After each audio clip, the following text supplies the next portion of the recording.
Welcome. In this session in linear data analysis, we'll explore what we mean by unit variance data. In statistics, there are two forms of variance. One is the population variance and one is the sample variance. We'll use the MATLAB default, and this is called the sample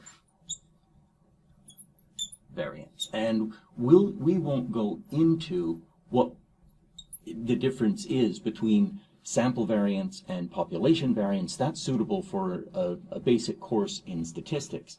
What we'll do, though, is we'll need to implement this, and we'll need to use other implementations of it.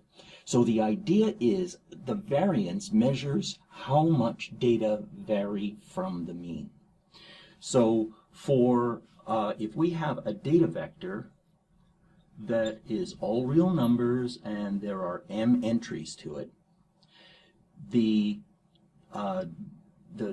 this data vector, the variance is defined as, we'll use the term sigma squared. In some statistics they'll use s squared, we'll use sigma squared. And this is, we take all of the entries of the vector A, and we take each of those and we subtract from it the mean of the data. So this is now a zero mean measure, and we square those and we sum them. So this is the sum of the squares. And then for the sample variance, what we do is we divide by m minus 1. And this has to do, in statistics, there's a large amount of information surrounding the difference between dividing by m minus 1 and m. For our purposes, we'll understand that the MATLAB default is to put it as m minus 1, and if you need to, you can change it. Very briefly, what's happened is that when we've computed this zero mean data over here, we've lost a degree of freedom. We've lost the fact that the mean of this data in this particular case was 17. And to reflect the loss of that information, we'll divide by m minus 1. And we can now appreciate, well, this computation is the same. So 1 over m minus 1. Another way that we can perform this computation is the sum of the squares is the square of the Euclidean norm of the vector. So I could write that as the Euclidean norm of our data vector minus the ones vector times the mean, and the square of that is our that's the variance of the data. Specifically, that's the sample variance. So let's take a look over here what this would do. Here what we would do is we would take each of these. We've already computed the zero mean, so we've got either this part if you're thinking entry by entry, or we've got this part if you're thinking in terms of a vector. Let's go through this computation very briefly. What we would do is we would take minus 2 squared, so that's 4, plus 0 squared, plus 14 squared, plus 2 squared, plus minus 14 squared, and what we would get is that in our example, that would equal 400. So let's say sum of squares is 400, and then what we want to do is we want to divide this number by m minus 1. So here m is 1, 2, 3, 4, 5. m minus 1 is 4, and that means that our sample variance in this case is 400 divided by 4, so that equals 100. So this sample variance is one part of the problem that we need.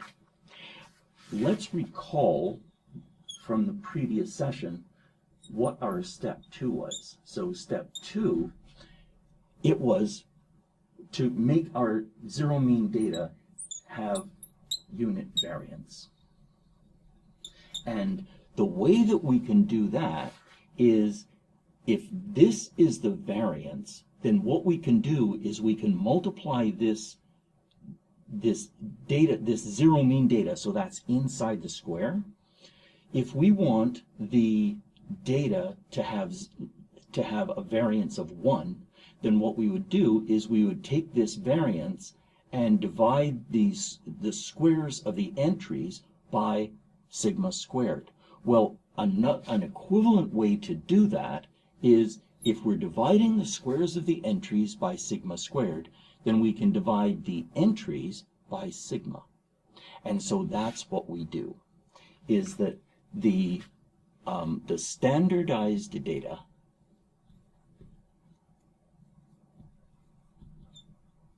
so our standardized data